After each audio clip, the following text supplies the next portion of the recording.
په شمال زون کې د خلکو د ټولنیزو ستونزو د حل او د علي قدر امیر المؤمنین حفظه الله د فرمانونو د پلي کولو په موخه د سرپل ولایت په مرکز کې د بلخ د والی ملا محمد یوسف وفا په مشرۍ ناسته جوړه شوه. په دې ناسته کې د فاریاب والی الحاج ملا عبدالاحد فضلي، د سرپل والی الحاج مولوي محمد ظریف مظفر، د جوزجان والی قاری ګلشفق حیدر، د سمنګانو د والی مرستیال ملا نورخدا خادم، امنیه قمندانانو، د علماو شورا رئیسانو، د استخباراتو مسؤلینو او د بلخ، فاریاب او سمنګان د ولایت مقامونو د دفتر رئیسانو ګډون کړی و. د ټاکل شوې اجنډا له مخې د زونونو ترمنځ د همغږۍ رامنځته کول، د علي قدر امیر المؤمنین حفظه الله د فرمانونو د ښه تطبیق، د خلکو لپاره د سهولتونو رامنځته کول، د امنیتي وضعیت د ښه والي، د امر بالمعروف او نهي عن المنکر د نوي قانون د پلي کولو او یو شمېر نورو مهمو موضوعاتو په اړه هر اړخیزه بحث وشو. د بلخ والی الحاج ملا محمد یوسف وفا په خپلو خبرو کې وویل چې اوس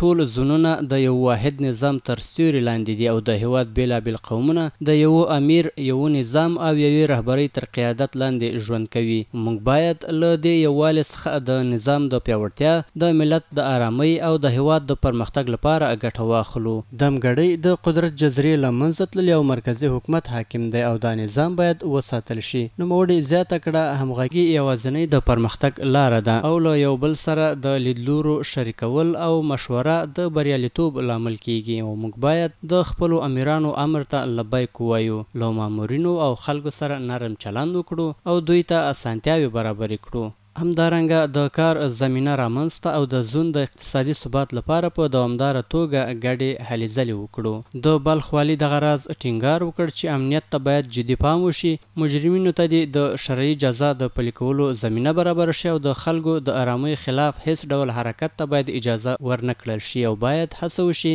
څو د وطن د دښمنانو شوم پلانونه په خپل وخت سره شنډ شي. وروسته د بلخ د ولایت مقام د دفتر رئیس مولوي فضل ربی فضلي د اجنډا له مخې مهم موضوعات مطرح کړل. دغه موضوعاتو کې د لرې پرتو او غرنیو سیمو امنیت، د کډوالو ستونزو ته رسیدنه، د کورونو د کرایو او د بازار د بیو کنټرول، د کوکنارو د کار مخنیوی او د امر بالمعروف د قانون ښه تطبیق شامل او ټینګار وشو چې د امیر المؤمنین حفظه الله فرمانونه دي په لومړي قدم کې دي په ادارو کې تطبیق او بیا دي د علماو لخوا په نرمه ژبه خلکو ته ورسول شي. په ناسته کې دا پریکړه هم وشوه چې د اقتصادي ودې په موخه دي د سوداګرو او پانګوالو په همکارۍ سهامي شرکتونه جوړ شي څو خلکو ته د کار زمینه برابر او د زون اقتصادي بنسټونه پیاوړي شي. د مجاهدینو کمښت، د غلو او مزاحمت کوونکو کسانو پر وړاندې اقدامات او د غټو موبایلونو د کارونې محدودیت هم د دې ناستې له مهمو پریکړو څخه وو. په یاده ناسته کې پریکړه وشوه چې هره اداره دې د ناستې په پیل کې د مبارکو آیتونو له تلاوت وروسته د علي قدر امیر المؤمنین حفظه الله له فرمانونو څخه دې